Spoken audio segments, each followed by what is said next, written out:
Okay, welcome everyone. This is a meeting of the city's capital committee. Today is Wednesday, September 1st. On the agenda today, as we've had these series of meetings going over the capital needs inventory and reviewing various categories. And on the meeting agenda today, we're going to be discussing some of our municipal building needs as well as our rolling stock needs. Included in that category are things such as, building repairs and information systems. And ITSA has made a request, since they have a scheduling conflict, to go first in line on some of their discussion of materials. So Cindy, are you there? Yes. Okay. Good morning, everybody. Would you like to begin? Yeah, and I'm going to pretty quickly hand it over to Tony Myers, who's our information systems administrator, who handles all of our network side of the house, which is where all the infrastructure that we're going to talk about is handled. But yeah, so we've got, I don't know if we're doing slides, Paul. Yeah, I can share the screen. I'll share the screen on okay. What was the part of the request that was you had submitted, and then your additional items that you wanted to discuss, just like we did at the other. Okay. Yeah, great. So we're going to start off with what was in the original request, and then we have a few some other requests that have come up since. Tony, I think you're on the phone only, but so just so you know, we're looking at the other municipal buildings, the first 3 items on our list, if you want to give a quick overview of what's involved in each of those line items. Are you there, Tony?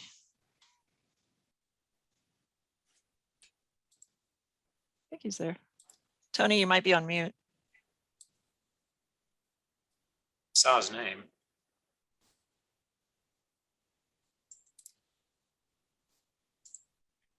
Oh, he came off mute.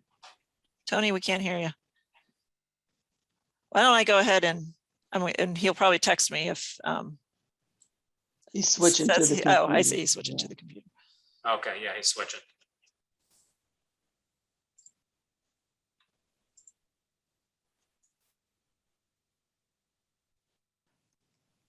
I could speak, actually, the second page I could speak to. Yeah, why don't you go ahead and get started on that. Yep. We can come back.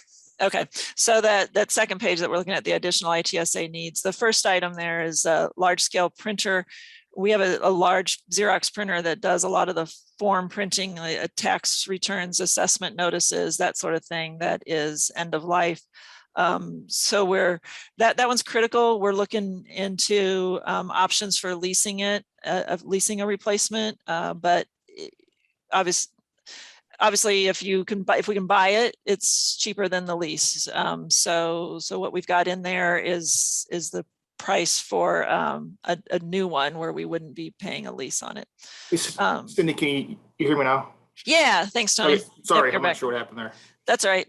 So we went ahead and moved on to the next second page, and we're going to come back up to the ones that you can speak to. Okay. So I was just talking about the printer and the lease versus buy option, the lease versus purchase option, and the fact that purchasing is it's just cheaper in the long run, but we are looking at options to lease if that money weren't to be available. Okay. And then and the reason why this is so critical, as you're saying, is because this is what runs all the bills, basically the tax bills and the assessment. Yes, the assessment notices, earnings tax notices, and the water and refuse bills and all those items. So, the other item on here that I can speak to is the fourth one down, the mainframe modernization of the collector revenue and license collector systems. Those are software systems that run on our mainframe now that were written in-house decades ago. They're fairly dated systems. They work and they're running fine, but we're finding it harder and harder to support them and to hire the staff that know the programming language, which is COBOL, to support them. And as we look at modernizing other systems that are on the mainframe, it just becomes more and more cost prohibitive to keep a mainframe in-house running. And so we want to look at other options, and we know there's going to be a cost to moving those systems off the mainframe. They do allow for moving off the mainframe or modernizing the code that's there, whether we use this existing code or whether we buy something off the shelf, modernizing it would also add value in terms of how our citizens interact with the system and the things we can offer, you know, in terms of online experience and just a better customer experience if we had newer code. So that's what that item is about. Yeah, Cindy, I just brought up on screen this letter that I received from the collector of revenue yesterday, addressing the issue of their mainframe replacement. Basically, it talks about the need. Now, right now, as it exists, there is no cost estimate. There is potential for there is a ongoing effort to have a study made to assess what needs to be done to replace this. So Correct. There is no dollar amount. And so, but the reason why the collector has reached out, he says, well, look, we know there's going to be a need for a replacement. There's going to be some capital costs involved with this. Capital committee needs to be aware of this, if not through this first round and subsequent rounds when we're talking about what we need to do. Obviously, it's an important item. He sent some supportive materials for that. And so this will be included in the materials that we have. But again, there's not a dollar amount now. It's just that you're going to be embarking on a study to review what needs to be done, but it should be on everyone's radar screen going forward so that when we're considering future appropriations for capital, this is considered, at least at that time. Yep, great. So I think we could then go back up to the top and let Tony address some of our current needs. Okay, thanks, Cindy. Thanks, Paul. So just kind of looking at the top 3 items here. So ITSA maintains roughly 220 switches and routers throughout the city. These provide networking to PCs, and basically it's the infrastructure that runs the city network. So the typical recommended replacement timeline is 7 to 10 years. That 130,000 represents replacing those switches and basically recapitalizing some of the older stock with newer equipment. This becomes important when we're talking about the new ERP platforms and newer systems, since those switches will support a higher bandwidth, and it leads to a better customer experience.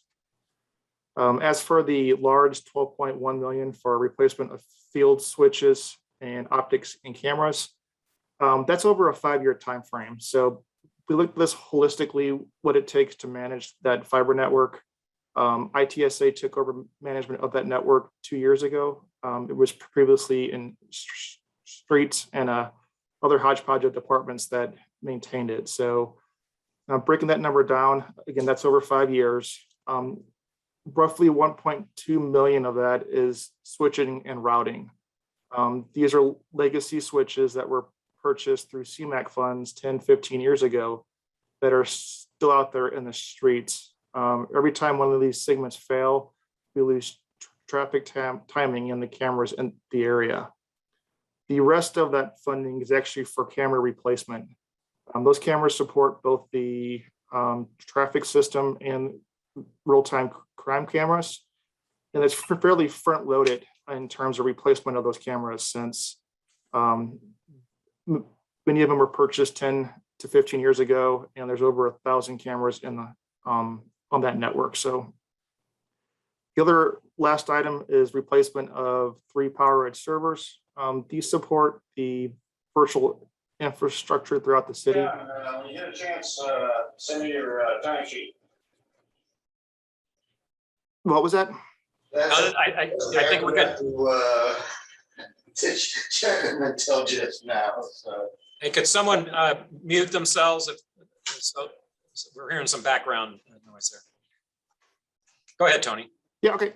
So those 3 servers, again, we run a 7-server stack. So our goal is that once a server falls off maintenance from Dell after 3 years, we let it sit in the stack for a 4th year, and then we replace it with a new server. So again, this supports all of your file storage, websites, and any of the application servers that ITSA supports on the network. So I'll pause here for any questions over those 3 items. Yeah, I actually have a question on the big item, the $12 million item. So is that, there were various sources that were were used to purchase, for instance, when you mentioned cameras and all, I mean, that wasn't all through our capital fund. That was just, that was various sources over the years, I understand. So is that, are you assuming then that somehow, well, does this request reflect a replacement of everything that you have currently? Well, so yeah, great question, Paul. So I like to say ITSA maintains the network. It's our customers that actually are responsible for the cameras, whether it's real-time crime or the street department. The average camera life is about 7 years. So if you're looking at 1,000 cameras on that network, many of which were replaced with CMAQ 1, CMAQ 2 funding, those cameras are still being utilized in various city operations. So when they die, right now, they're just not being replaced. So this capital would be to replace those cameras and with more modern ones, and more importantly, come up with a plan to have an expected life cycle of these cameras. Instead of waiting until they die, we can go out there and proactively replace them after the manufacturer no longer supports them. So it's a shift, Paul, you're right. And I think what you're identifying here is it's a shift from the initial support to saying, if the system has now proven valuable, we need to come up with a sustainable rotation of continuing to keep it up to date. And whether that comes out of this fund or not, I guess is for the committee to deliberate. But what we're suggesting is, if you want the system to keep running, we need to be thinking about how we do more of a rolling replacement, so that it's not everything crashed, now everything's dead, and now the system that we built 10 years ago basically is defunct. So. Well, yeah, I would think that would be the next ask would be to develop that. What is the rolling replacement cycle for what we've got that we need to replace, rather than the lump sum dollar amount? It's sort of right. And so that's why I think, Tony, correct me if I'm wrong, that's why this is a 5-year total. You know, when we submit our capital projects, we do them in like year 1 and 2, 3, 4, 5. So right. The 12 million was a 5-year estimate, so that we would be doing a rolling replacement. Correct, Tony? That's correct. Yeah. Okay. Well, maybe if you could lay that out, which shows here's the inventory of what we have, and this is what we've got and what we need. I noticed that nothing's really critical at the moment, but it looks like, yeah, if you want to get on that cycle, that's something you need to develop that says, okay, here's our whole inventory of items and of the cameras and such, and this is how we want to go about replacing them on the cycle, similar to what we would do with rolling stock. Yep. I think Alderwoman Davis has a question. Oh, yeah. Yeah. Sure. I do have a question. Cindy, you know, I've had some concern about this overall process for this department for a number of years. And what I still don't hear is how we actually prepare for the future, stay current in process and procedure, and also it should be an opportunity for us, not just for the citizens, but most especially for every department, every elected official, every person, to be able to just do a 1 or 2 step process and find out everything about a parcel or a department or an individual's position.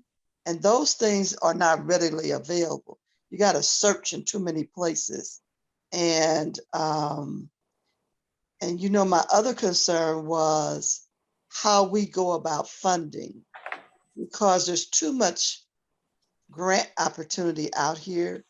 And could you explain a little bit more about how that is built into how you do your funding for these things? Because as we stand today, we are still probably about somewhere between 5 to 10 years behind some of the other more up-to-date systems out here in municipalities. So just share a little bit more. Sure. So I think what you're getting at is a question of how do we shift and be more nimble and staff and at the same and serve departments that are finding they have technology needs where they didn't historically have technology needs. That from my perspective, that's kind of where the city is at, in a tipping point where, you know, now there's a computer in every vehicle and there's a computer in every in almost everybody's pocket. And so it's the level of support that IT needs to provide in order to staff for that, the support of those devices, but also staff for helping departments pivot from their manual paper processes to processes that are more automated so that we can have data systems that talk to each other. And to your point of being able to find everything out that I want to know about a person or a parcel or whatever the endpoint is that you want to know about, how do I do all that more easily and more efficiently? And our current process is, you know, we kind of are at a point where we staff on an as requested basis. We have our programmers that when a department comes to us and says, hey, we need to start doing something different, we try to staff to that and gather their requirements and do our own like in-house project management. But I will agree with you. We feel like we're always kind of swimming upstream in terms of being able to have enough people to do all the things that need to be done. That said, we do have some pretty new and exciting stuff coming down the pike where with the ERP system that you've probably heard of, which brings us up to a more modern finance and payroll system. That'll definitely help with some of the back office functionalities, not so much citizen facing, but definitely helps efficiencies on our back office side of the processes. But, you know, I guess I don't know if there's a capital request that I could find in there, but I would definitely love to talk about how do we do smarter staffing across the city when it comes to the IT lift that the whole city faces, and are we staffing and segregating duties in the most efficient way so that we're putting the right number of people on security and the right number of people on application development and the right number of people on network development, and not dividing our efforts between lots of different departments. I think that is a conversation, a strategic conversation that is probably overdue. May I just say one other thing very quickly is we can't leave it up to departments to when they want to upgrade themselves. We have to have an overall plan for the city of St. Louis, how we connect not only to this region, but to the rest of the United States of America. Mm-hmm. So, and you know, that's what I've been talking about all along. We have to make that happen because, you know, we still got departments that are operating on paperwork, buying paper, and that's obscene. It's just obscene. So I think we have to take the lead, and whatever you need from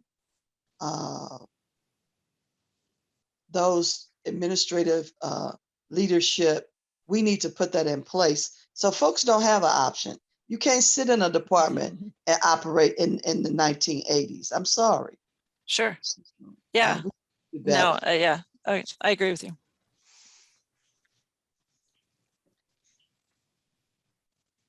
So I'm just gonna listen and I'm gonna be quiet because I know I get too deep in the weeds, but at the end of the day, we have got to do better. So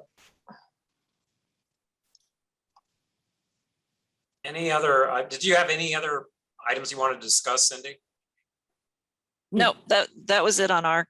Yeah, capital. I can hit the other items. No, I'm sorry. We do have a couple others. Sorry, go ahead, Tony. We do have Paul, Paul, this is Nancy. I had a question. Go ahead, Nancy. I just wanted to have a clarification because I kind of feel like Alderwoman Davis is raising an issue that actually the IT department is working on, but it doesn't have to do with this, with the making things better.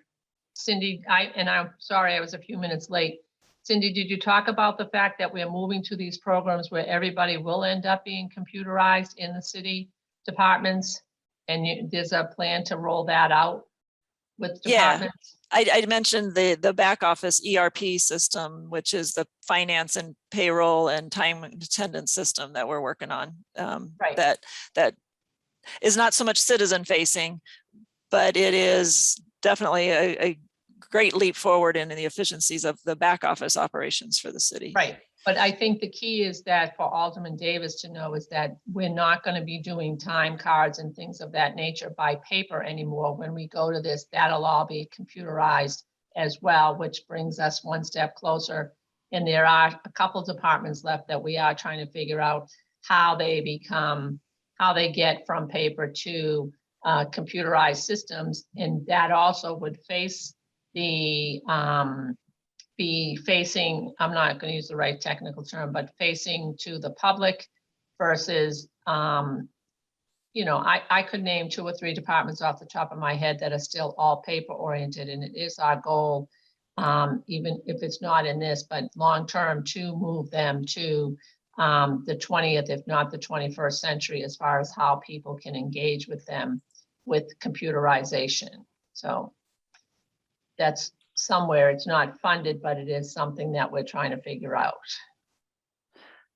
And Right, I'll name the registrar's office as one that we've been having lots of conversations with the registrar about the fact that everything in her office is still done by paper. And that's just crazy. That's the history of the city of St. Louis. Not anymore. We're going to try and change some of that. Okay.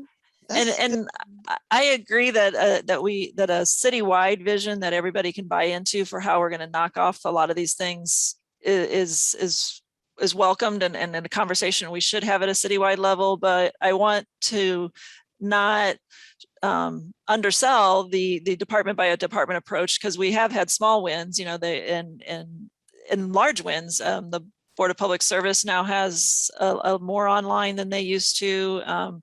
The street department has more online than they used to. So more web presence is always another place that we focus a lot of energy. So the biting off the ones that we can are not insignificant, but I understand what you're saying, Alderwoman, in terms of not waiting on the departments to necessarily come to us, but to look at an umbrella plan where we're going to them. So, yeah.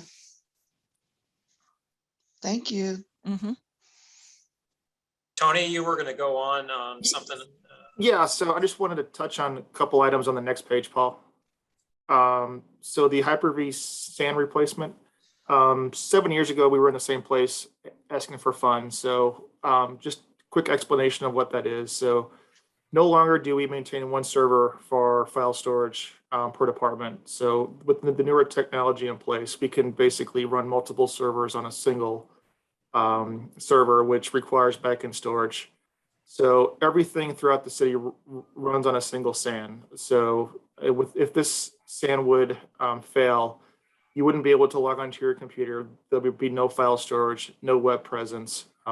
Every server in the city would actually go down. So the current SAN goes end of life on Dell on August 31st, which actually puts that in FY24. But because of the lead time for ordering and procurement, it actually backs us up into FY23.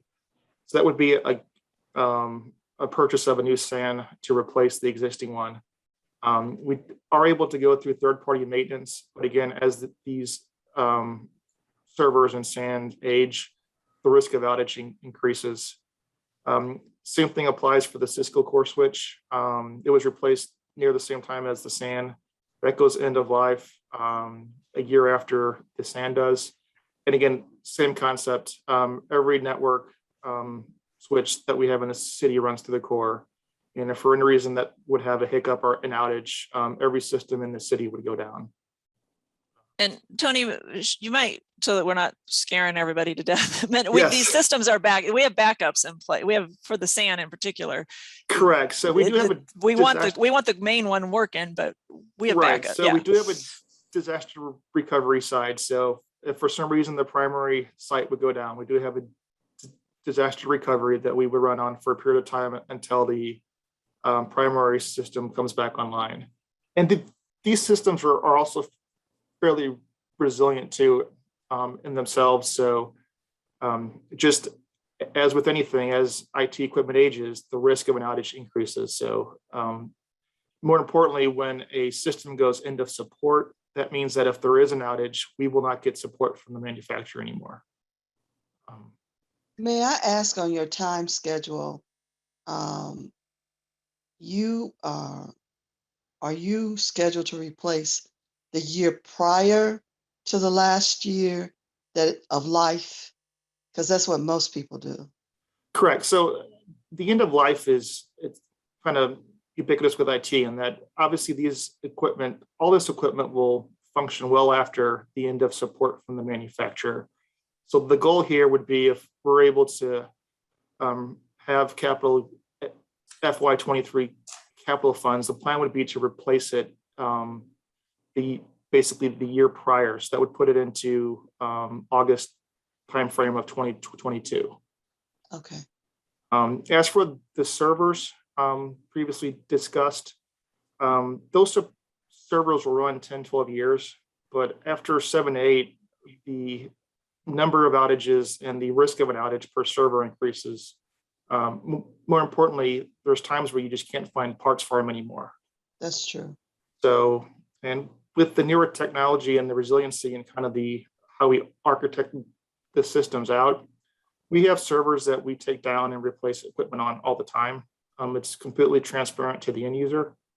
And the goal is to maintain that sort of system to where we're able to take down equipment, repair it, patch it, put it back online without issuing a notification for an outage, because there is no outage associated with it.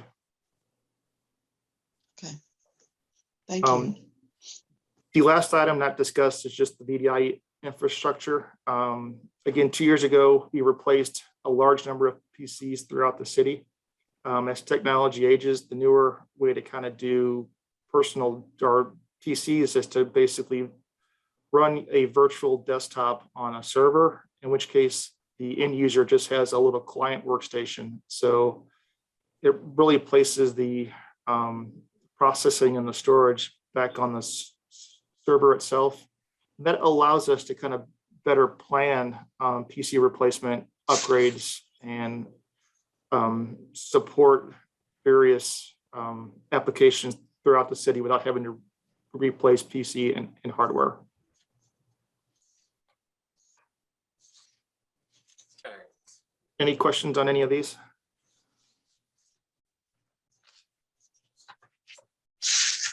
All right, hearing none. It looks like the biggest item here on this list, at least from an immediate standpoint, is the large scale printer at the moment. And then we'll get some more information on the replacement schedule for the switches and cameras. Which are also lesser so, but over a multiple year time frame. Yeah, so on that camera line item, that fiber line item, Paul, you want us to give you, we can break it down more like you asked for the, number of cameras and number of which ones are end of life and what year and stuff. Should we just get that back to you? Yeah, that's fine. As soon as we can. Sure, okay. And I'll distribute to committee. That's fine. Okay, thanks. Anything else for ITSA? Okay. Thank you, and appreciate you accommodating our schedule. Thank you. Sure, no. Great. Thanks, everybody. All right, thanks, guys. Bye. All right, so the next item would be going to buildings, and Rich, I believe, wanted to start that. And did you want to start with courts? Or yeah, I think that would probably be the best way. We do have Rick Ernst to talk about the 5 projects under municipal buildings. You want to do those first, and then we'll bounce over the courts. Okay, let me. Is that something I've got to pull up here? Let's see. You're talking. Oh, I'm saying the 1520 market and those. Right. Okay, let's do that. Yeah, that's fine. Yeah. Rick, you with us? I'll share a screen on that. Rick, are you with us? You're on mute.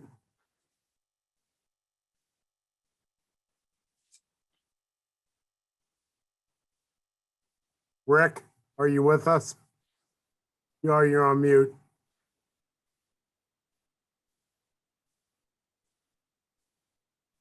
Can we take him off mute, or does he have to do it himself?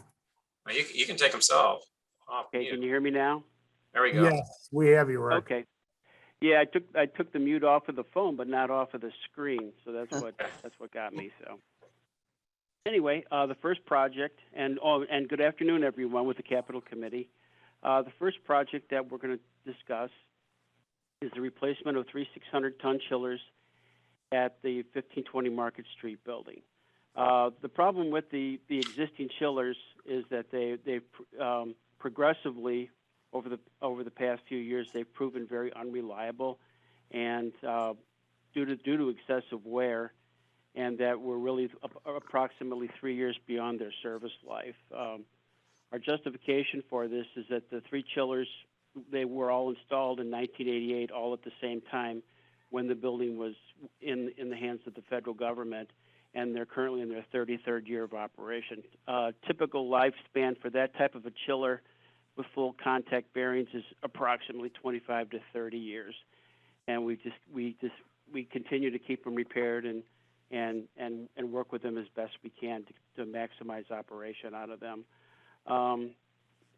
All 3 of the chillers were originally R12, and we converted 2 of them over just because of the fact that they were easier to convert over, but also because the EPA essentially banned production of R12 back in the 1990s, which stopped all manufacturing or distribution to the United States. Two of the chillers that are converted over, but when a chiller is built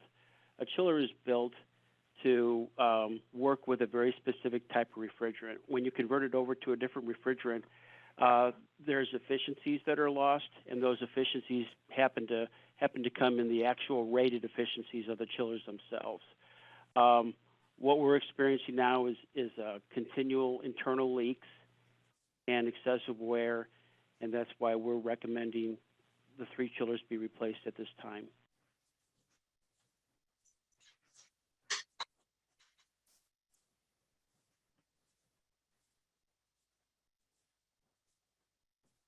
All right. Do you want me to continue on to central industrial, or do you want me to? I would, yeah, go ahead and continue, I think. Okay, very good. Okay, the central industrial. When we purchased the central industrial building from a private holding group, during the renovation of the central garage, there was only funding available to replace the roof over the central garage proper during the entire renovation process. Actually, it's a very large building, and it's comprised of the central garage, a former tenant, which was called Chem Lab, and then the very other end, which is a Missouri Central School Bus company. We weren't able to replace the roof over Chem Lab or the Missouri Central School Bus company, excuse me. But what the prior owners did with the roof is they applied a spray foam application to extend the life of the roof. Because of the spray foam ages with UV exposure and just the normal aging process of it, that portions of the roof have become infested with insects, and the birds have discovered that they've got a nice feeding ground there, and they've also got water. So they actually have the birds. They get up on the roof and they pick out the insects, and they get into the water pockets for water, and essentially they picked the roof apart and picked holes in the roof. Additional coatings over a spray foam system aren't feasible, and they will not work. So full replacement is recommended at this time.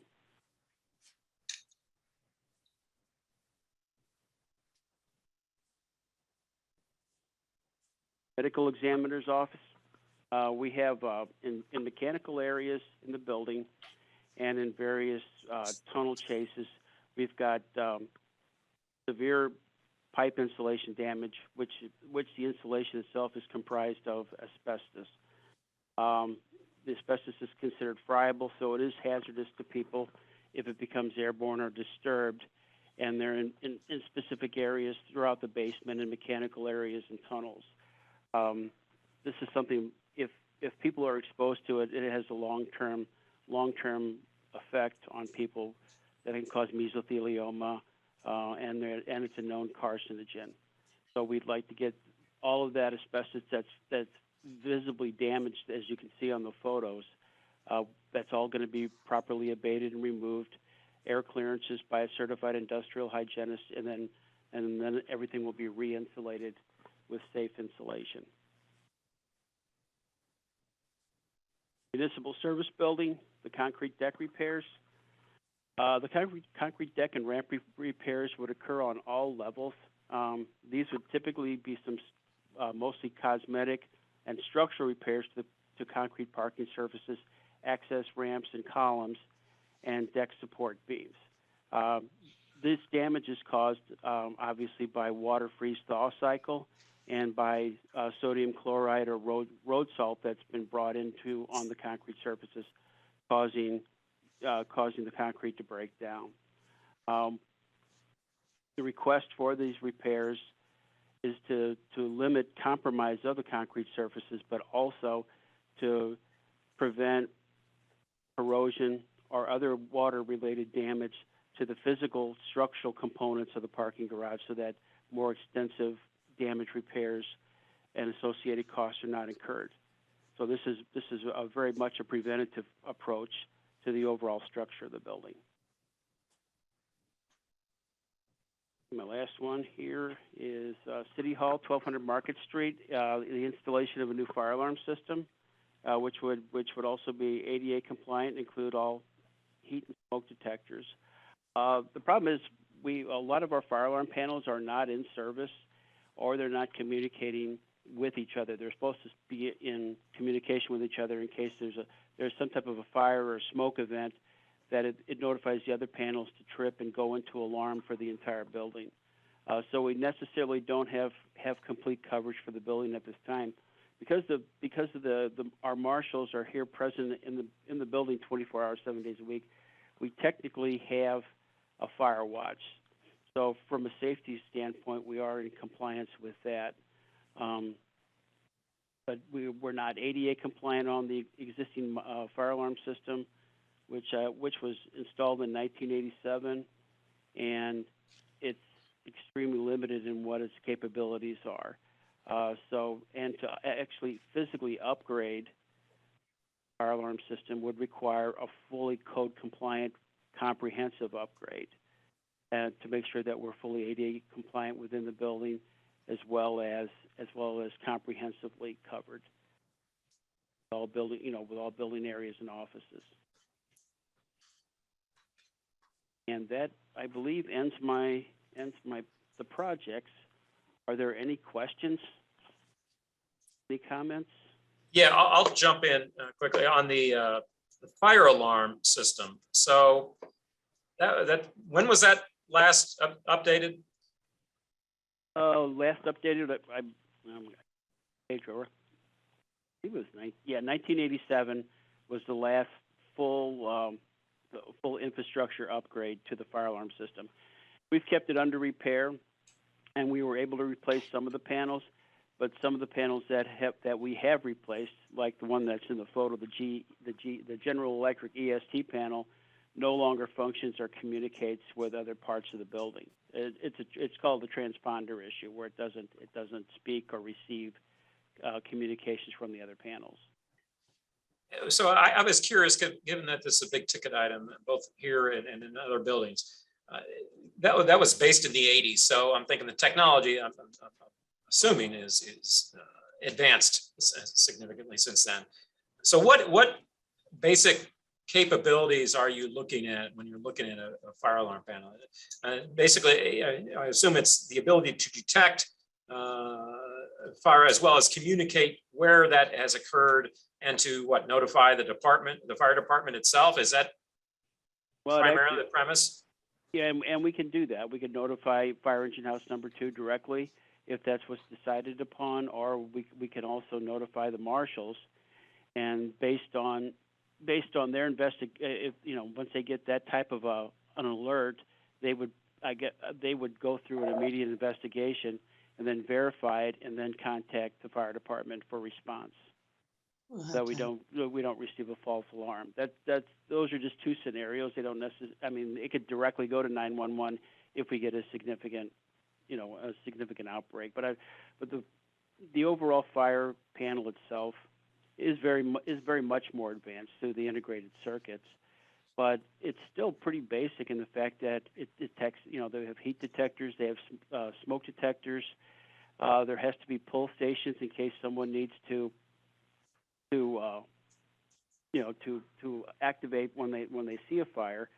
But also, more importantly, is that we have coverage of horns and strobes, especially at the ADA level, where you have a disabled person that may be disabled by the inability to not see or the inability to not hear a fire horn. So those have to be positioned throughout each one of the office spaces, and this is why the cost is extensive, because before it was basically one alarm in one room, and now it has to be wherever you are in that room.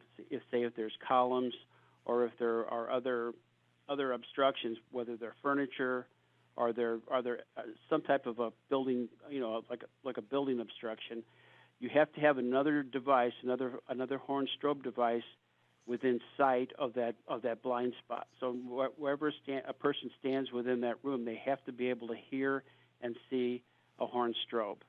So the density of horn strobes based on the room configuration increases. But does that have to be hardwired given the? Yes, it does. It's Okay. still a hardwired system. You have, well, I did look, this is many years back, but it wasn't when I was with the city. But we actually looked for an elementary school. We looked into one where it was a wireless system, and it was strictly experimental and nothing that we purchased into. But it was based on repeaters and wireless, and because of the building structure and the steel and the concrete that were related and the multiple levels, there were ongoing problems with just the test portion of it, where the NAC panels, if you will, were trying to communicate to the main fire alarm panel. So the hardwire system is the best and most sure way of installing the fire alarm system. Okay. And the estimate you have of $2 million, that's based on?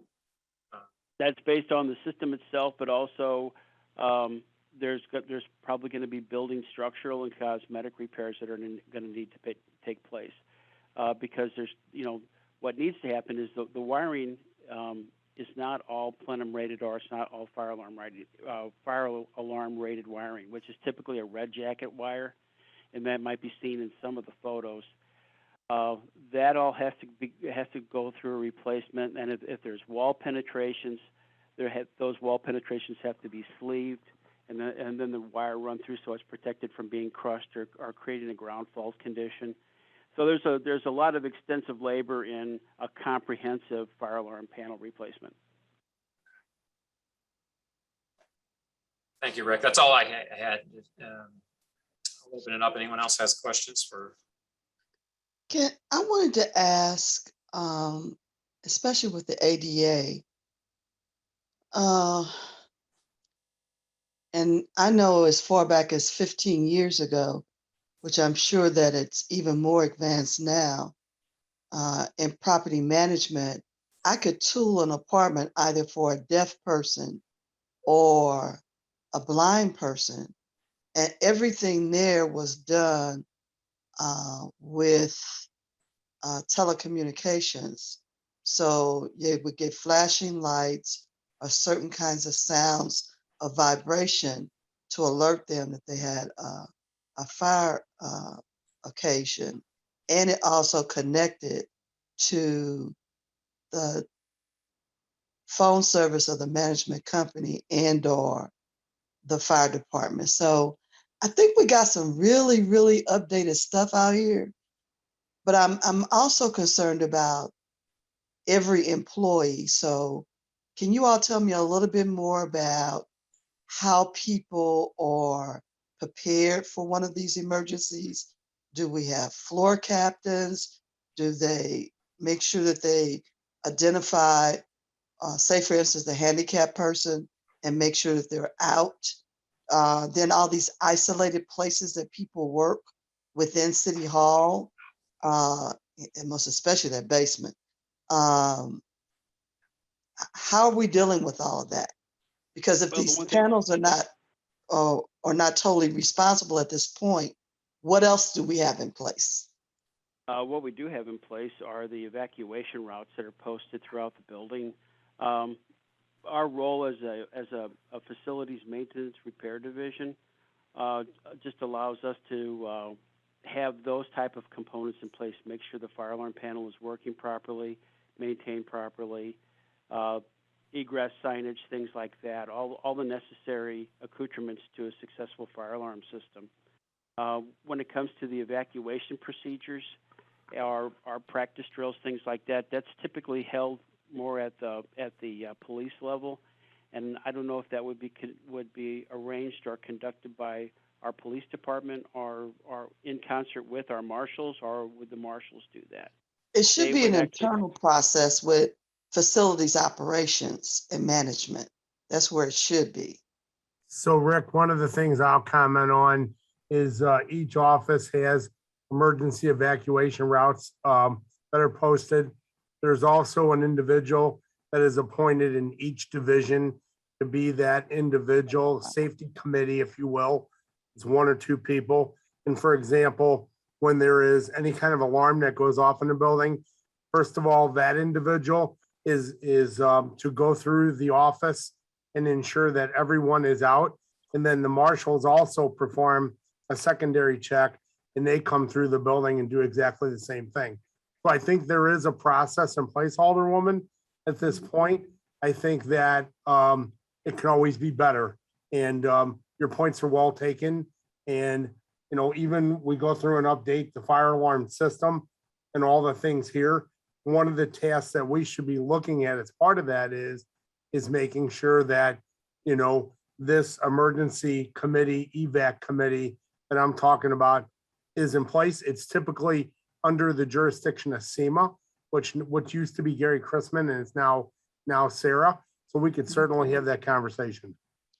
I would love to see that happen because, you know,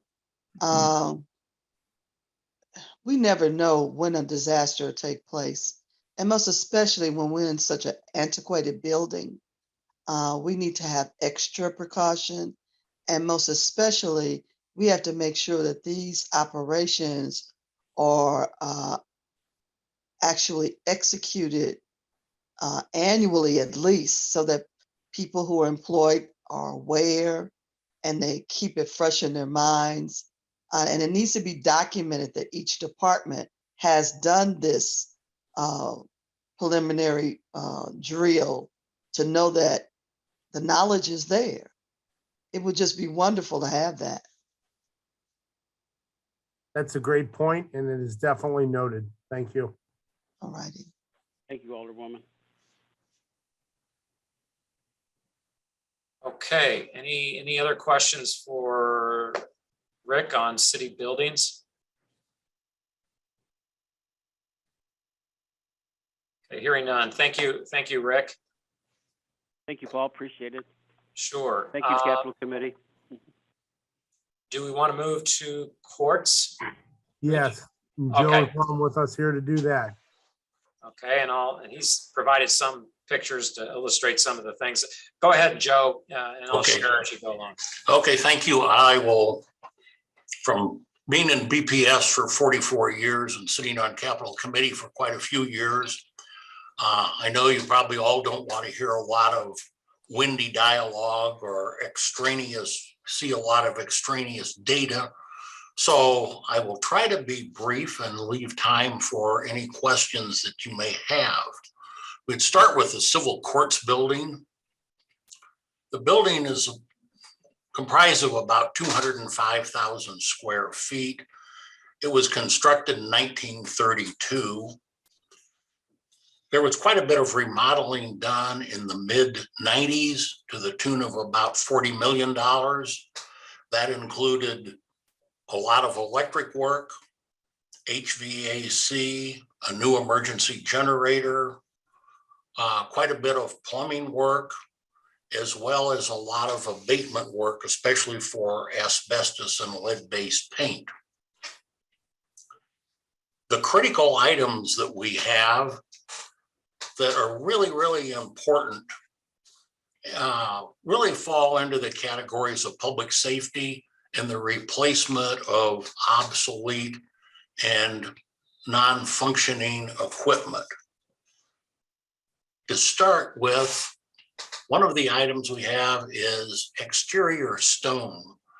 Probably about 8 or 9 years ago, there were some pieces of stone that fell off of the building. These were not large pieces, but nonetheless, they fell. They fell from around the 8th floor or so.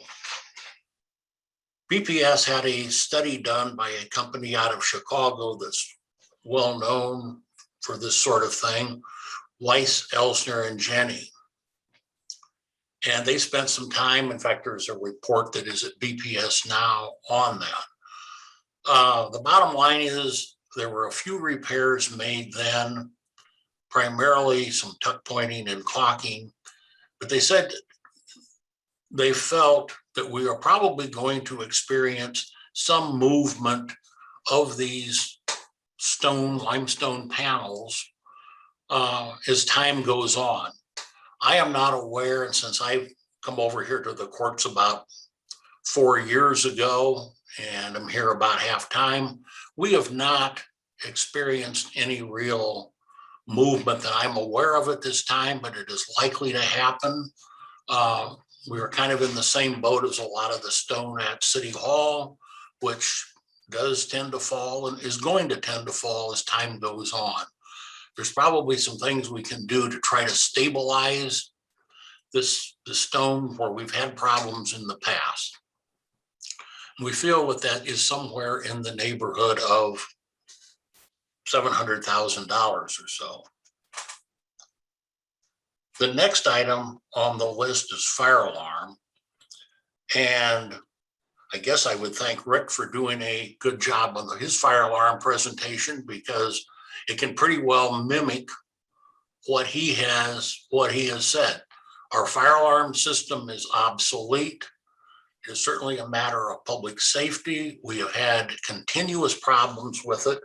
In fact, we've got some problems right now. Just a few months ago, we spent about $18,000 on some repair work. And typically we will spend 3 times that amount, at least every year, on repairing systems. The systems that go bad are the detector systems, smoke detectors, detectors in ductwork that will detect any kind of smoke and shut down the mechanical systems. We have problems with the head-end systems, which is the device that receives the signals and transmits it out to the fire department or notifying others in the building. Again, we want to make this ADA compliant. In civil courts building now, we do have horns and strobes in most all the area. To be more ADA compliant, there are areas where we need to add some of this, but it's primarily we've got a system that is 25 years old, and it is shot. It is worn out. Without this replacement, we are not going to have the building adequately covered, and this can jeopardize the safety of any people in the building, whether they're there, work there, or whether they're in the building for some other court function. When this list was originally prepared a couple of years ago, I felt the cost was probably in the $800,000 range. In the budget, we did have money for design of a new system in that building. That design is getting close to being complete. That cost estimate now for civil courts building is about $1.9 million. And that is probably somewhat in line with when I see the cost estimate of City Hall. The other major item that we have that could be a problem, even though a lot of the plumbing in the building was replaced in the mid-90s, we have 2 services that come in that bring water into the building. They come in from Market Street.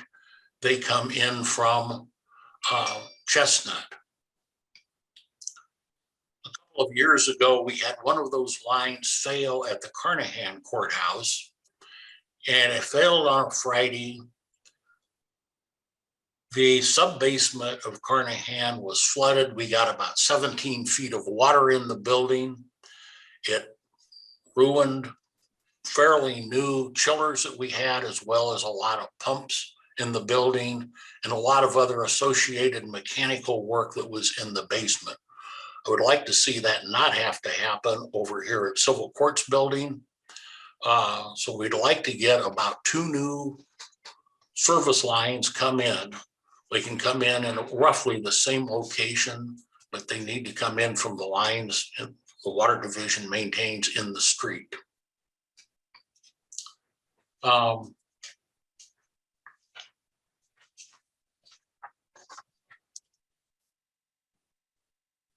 Next items on the list have to do with replacement of the entry doors. They are revolving doors. They are just plain failing. It makes it difficult for people to get in or to get out of the buildings. Those are the sound systems in the courtrooms, whether it's civil or whether it is Carnahan Courthouse, they're really shot. It's very difficult in many cases for trials to be conducted and have a good modern sound system, things that can be recorded and that people can hear. In some cases, you want to be able to mute the people. If the judge is having a conference at the bench, that he can mute certain people. Right now, we really don't have these kind of capabilities. We have 30 courtrooms total, and we figured that to do this would be around $10,000 a courtroom. And we will also have to do some 120 volt wiring throughout the building to accomplish this. So consequently, the $3 million would really take care of civil as well as the Carnahan Courthouse.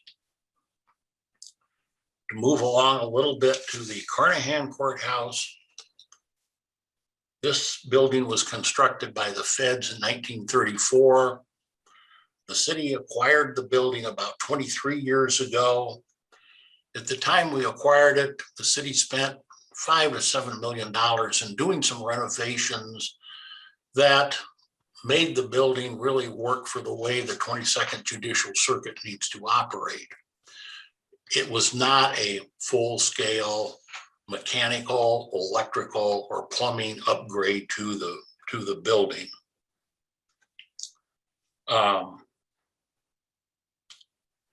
One of the big problems that we do have here is the plumbing system. The building has 46 stacks throughout the building. They go, in most cases, from the basement up through the 10th floor, but we do have stacks that start or stop in various other places, maybe from the 6th floor to the basement, in some cases 8th floor to the basement. We have a lot of restrooms in the building, and we are continuing to get a lot of leaks in this system. In fact, just this week, we've had a line break in a couple of different places.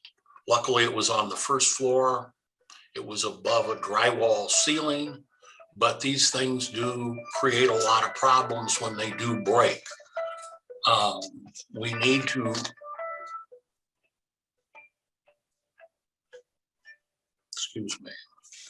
we do need to get this system upgraded. As I said, there are 46 stacks in the building. Through some GO bond funds, we have replaced about 3 of these stacks. In the stacks that we have replaced, we have not had any problems. You can see on the screen, Paul has put up one of the stacks. This stack was replaced. In these stacks, we find that most of the potable water systems have been insulated with asbestos, so we have to do abatement. When you tear into the area where these stacks are, it involves cutting out walls as well as ceilings. In many cases, these walls have wood paneling, ceramic tile, and or marble. And to try to go back and make the building go back to the way the system was, it costs quite a bit of money just to restore services. So it's not only just the piping itself that's involved, it is the abatement as well as the restoration of the finishes. And again, the fire alarm system I talked about before, it is the same thing in this building. The system is totally shot. Just in the last couple of weeks, we have 4 modules on the fire alarm system that are not working. We have a detector that is bad. Parts for those have been ordered. And we don't know when they'll be in, but within the next couple of weeks, I think. In addition to that, we have shorts in the wiring. The system would include all new wiring to the system. We know that what is there is shot.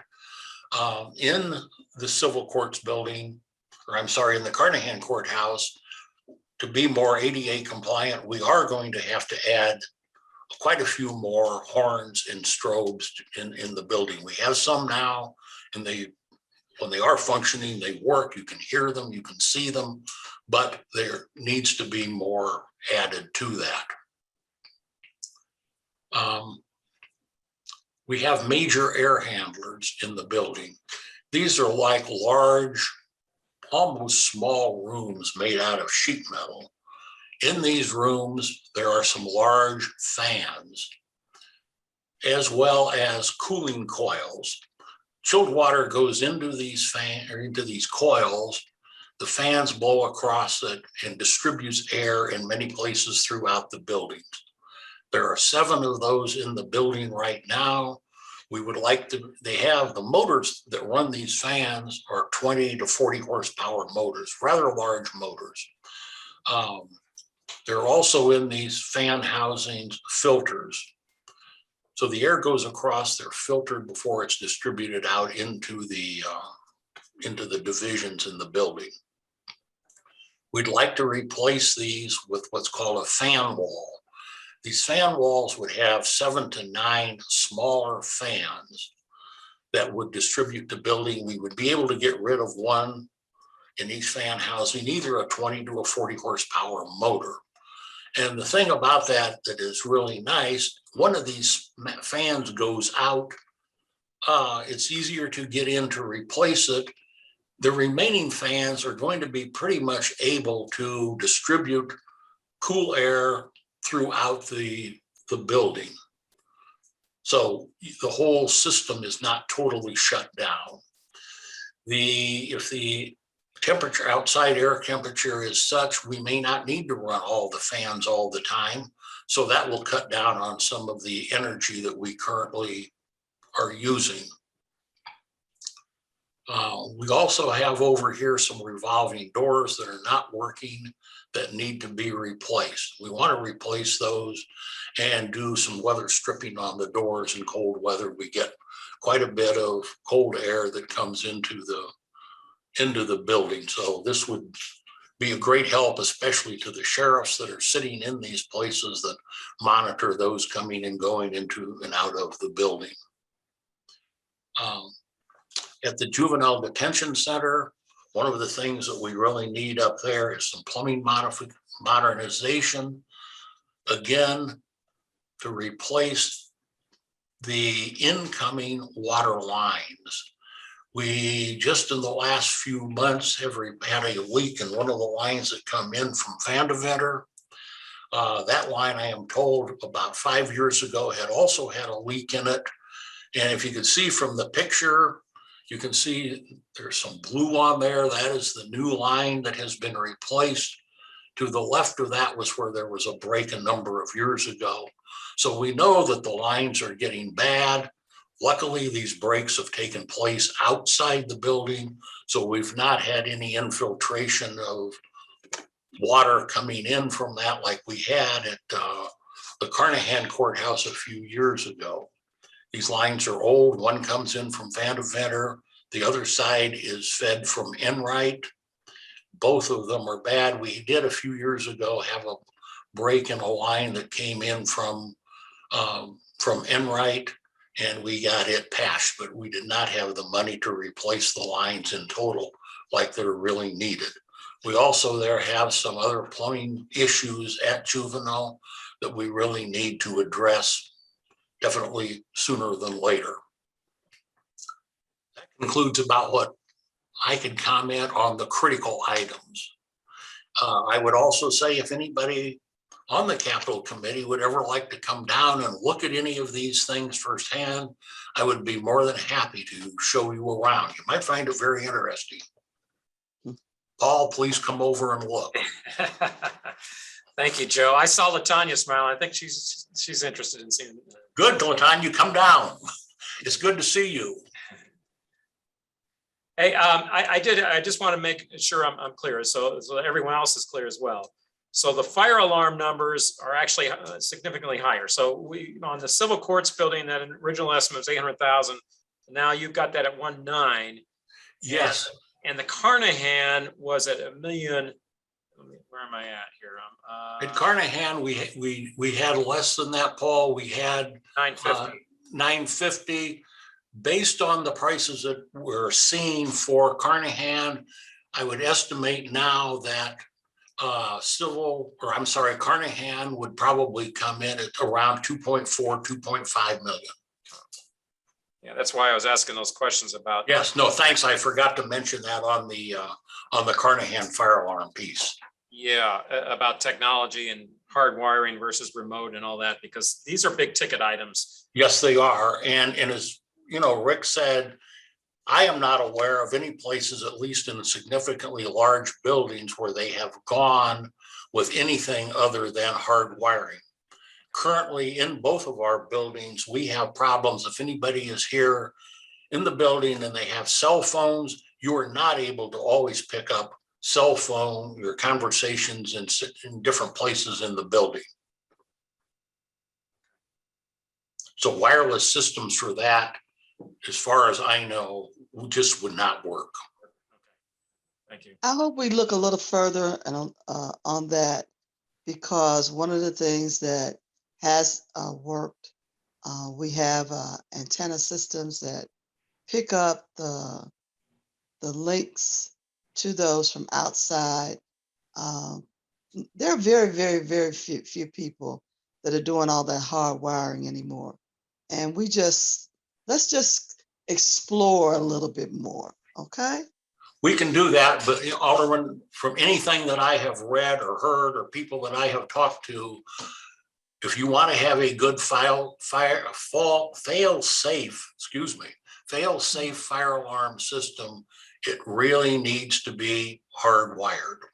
And I know that does not fly in the face of a lot of what modern technology would say is there.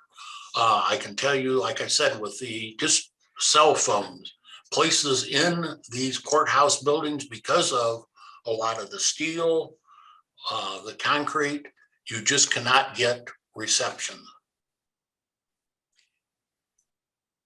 Okay. How do we? Oh, I was gonna just sort of piggyback on your question, Alderwoman. How do you? So who? When we look at trying to devise that, say here's what we have, what's best for the building. Is that a consultant, or how do we come up with that? Well, I would go to, we happen to be blessed that in this region, we have some of the best IT people out here. And those are some of the things that they also work on when we're designing and building these large facilities. And many of them have been a part of the process with government buildings to take them into the 21st century as they continue to improve on their infrastructure. And so consulting with some of these folks, I think would be extremely helpful for us.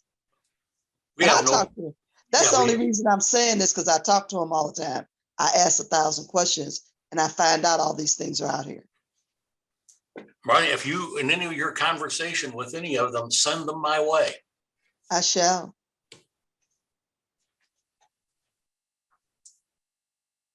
All right. Any other questions for Joe Cuss in the courts buildings? Or any buildings in general, by the way? Okay, we're running. I think Rich has got a conflict at 1, and I'd like to give vehicles their full due, because that's a big conversation. So I'm thinking we could probably put vehicles off until our next meeting. I also seem to I remember that Judy, you had mentioned a need to discuss some of the phone systems early on. Do you believe that you would have something for us at our next meeting? Okay, that's on the 14th. I will follow back up. We didn't have our call today with AT&T, but I will follow back up with them and see, because they're supposed to be gathering those numbers for us. Okay. So I will, I'm going to be out next week, but I will have them, if they send something, to contact LaTanya for that. So if they send something next week, so that you'll have it. All right, great. Okay. So for our next meeting, then we would hear from vehicles, from Chris Amos. He could go over our rolling stock fleet, and then as well as anything regarding your communications needs, and then anything else that we'd also need to, that we hadn't covered, or some follow-up from our original, some of the information we had requested, so we could get that circulated to the committee. And then in the meantime, the Citizens Advisory Committee is meeting tomorrow. They have yet to hear from Parks, and so Parks will be making a presentation to them. And then they'll also have a meeting subsequent to that, which will be opening it up, and so where they can have some general discussions, both on what they've received as presentations, as well as any other items they'd like to discuss in terms of where they see priorities, because we obviously want to solicit feedback from them back to our committee, so that we can start looking at how we want to piece together an appropriation. And I think this is going to be a multiple stage process. Obviously, there's going to be some items on here, as I told the Citizens Advisory Committee, some items on here are low-hanging fruit.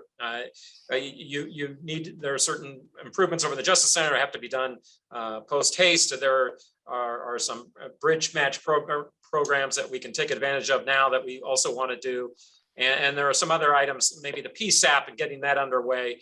Some of those are of more immediate, from a timetable standpoint, you want to get those going as fast as you can, because there is a time limit on what we have to do in terms of spending the funds. But then there's going to be other funds, for instance, the next iteration of ARPA, which comes next year, as well as we do not know what the details are yet of the federal infrastructure bill that passed, and what that would provide for the city as well. That's going to take also some more review and time. So I think we're going to be sort of meeting off and on once we get past this first set to just sort of keep reviewing and keep modifying what our needs are, and what our inventory and what our priorities are as we go forward. But that's all I had today, unless there's anything else anyone else wanted to discuss or questions. All right, hearing none, I believe that we could adjourn, and we'll get together again on Tuesday, the 14th. Okay. So, Rich, go ahead. Okay. Hey, thanks all. Thank you. Thank you. You.